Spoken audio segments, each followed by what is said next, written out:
ng binabaha. Matama na lahat ng kasinungalingan ay malalansan. Ito na yun, mga kasama. Ito na ang patunay na pinagkasa tayo ng alam ko para politiko at mga contractors na to. Sa lahat ng marahal na mga kaya ng tulas na ginangalan sa mga tao nito. Tama na! Bakit na kapagka ang tao tayo?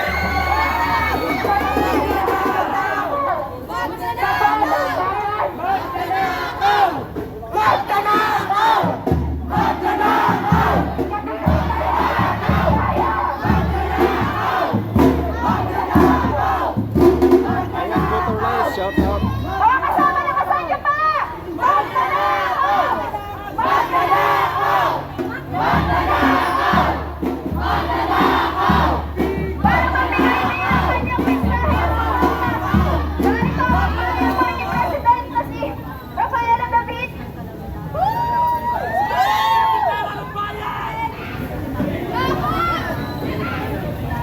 Uy, patingin ka lang.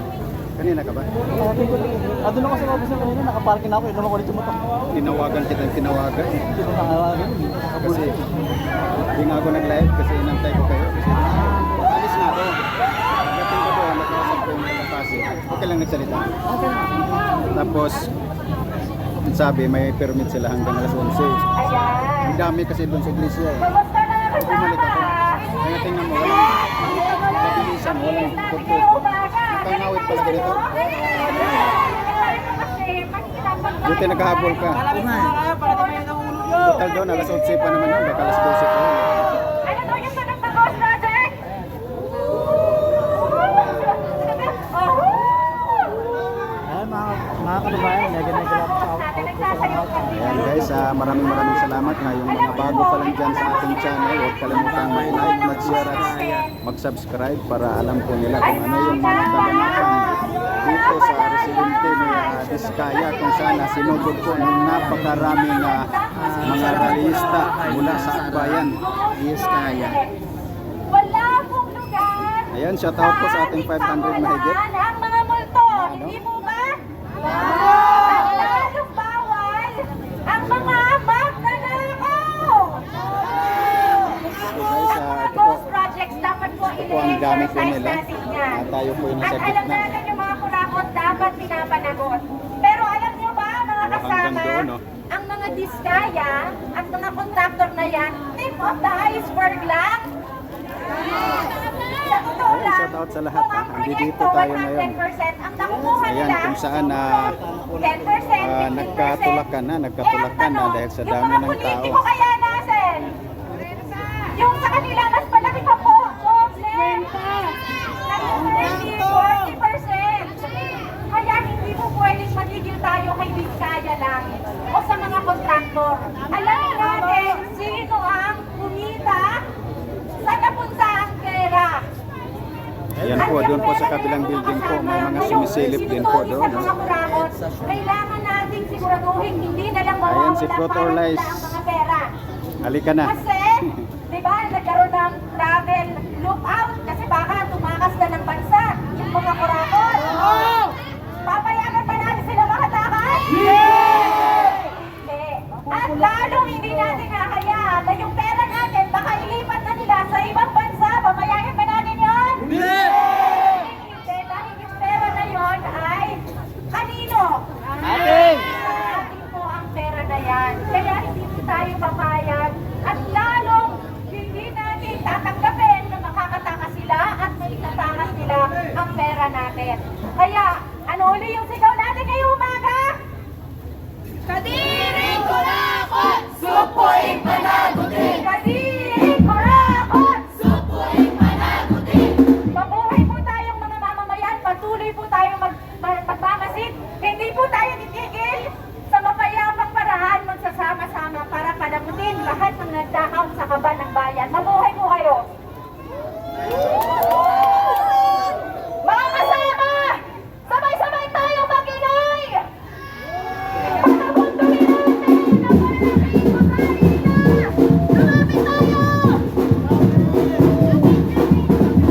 Kadiring kurakot! Supoy panagutin! Supoy panagutin!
against Burakon o No!